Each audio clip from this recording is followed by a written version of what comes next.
بسم اللہ الرحمن الرحیم۔ جس وقت جزیرہ عرب میں اسلام کا علم بلند ہوا تو اس وقت وہاں دو قسم کے حکمران تھے۔ ایک تاج پوش بادشاہ جو در حقیقت مکمل طور پر آزاد و خود مختار نہ تھے، اور دوسرے قبائلی سردار جنہیں اختیارات و امتیازات کے اعتبار سے وہی حیثیت حاصل تھی جو تاج پوش بادشاہوں کی تھی، لیکن ان کی اکثریت کو ایک مزید امتیاز یہ بھی حاصل تھا کہ وہ پورے طور پر آزاد و خود مختار تھے۔ تاج پوش حکمران یہ تھے: شاہان یمن، شاہان آل غسان یعنی شام، اور شاہان حیرہ یعنی عراق۔ بقیہ عرب حکمران تاج پوش نہ تھے۔ عرب عاربہ میں جو قدیم ترین یمانی قوم معلوم ہو سکی وہ قوم سبا ہے، اور عراق سے جو کتبات برآمد ہوئے ہیں ان میں 2500 سال قبل مسیح اس قوم کا ذکر ملتا ہے، لیکن اس کے عروج کا زمانہ 11 صدی قبل مسیح سے شروع ہوتا ہے۔ اس کی تاریخ کے اہم ادوار: نمبر 1، 650 قبل مسیح سے پہلے دور میں شاہان سبا کا لقب مکرب سبا تھا۔ ان کا پایہ تخت سرواح تھا، جس کے کھنڈر آج بھی معارب کے مغرب میں ایک دن کی راہ پر پائے جاتے ہیں اور خریبہ کے نام سے مشہور ہے۔ اسی دور میں معارب کے مشہور بند کی بنیاد رکھی گئی، جسے یمن کی تاریخ میں بڑی اہمیت حاصل ہے۔ کہا جاتا ہے کہ اس دور میں سلطنت سبا کو اس قدر عروج حاصل ہوا کہ انہوں نے عرب کے اندر اور عرب سے باہر جگہ جگہ اپنی نئی آبادیاں قائم کر لی تھیں۔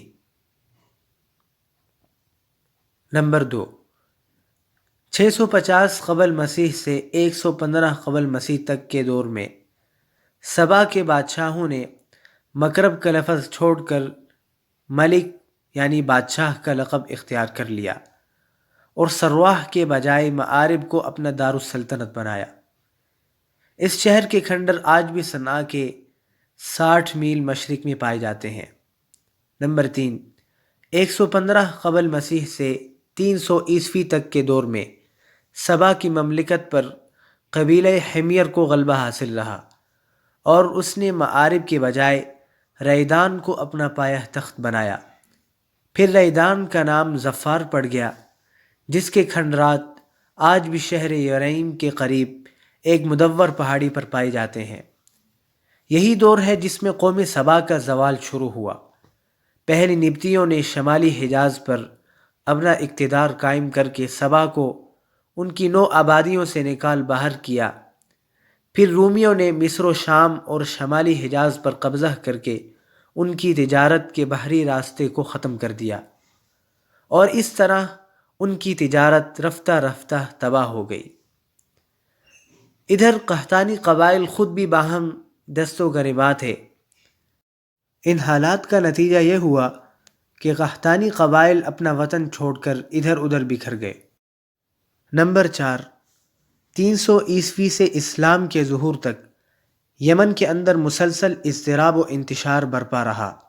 انقلابات آئے، خانہ جنگیاں ہوئی اور بیرونی قوموں کو مداخلت کے مواقع ہاتھ آئے، حتیٰ کہ ایک وقت ایسا بھی آیا کہ یمن کی آزادی سلب ہو گئی۔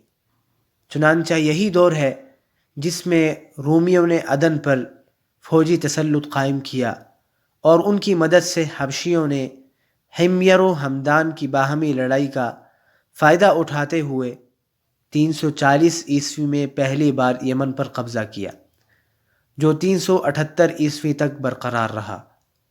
اس کے بعد یمن کی آزادی تو بحال ہو گئی، مگر معارب کے مشہور بند میں رکھنے پڑنا شروع ہو گئے، یہاں تک کہ بالآخر 450 عیسوی یا 451 عیسوی میں بند ٹوٹ گیا اور وہ عظیم سیلاب آیا جس کا ذکر قرآن مجید سورہ سبا میں سیل عرم کے نام سے کیا گیا ہے۔ یہ بڑا زبردست حادثہ تھا۔ اس کے نتیجے میں بستیوں کی بستیاں ویران ہو گئیں اور بہت سے قبائل ادھر ادھر بکھر گئے۔ پھر 523 میں ایک اور سنگین حادثہ پیش آیا، یعنی یمن کے یہودی بادشاہ ذو نواس نے نجران کے عیسائیوں پر ایک ہیبت ناک حملہ کر کے انہیں عیسائی مذہب چھوڑنے پر مجبور کرنا چاہا، اور جب وہ اس پر آمادہ نہ ہوئے تو ذو نواس نے خندقیں کھودوا کر انہیں بھڑکتی ہوئی آگ کے اعلاؤں میں جھونک دیا۔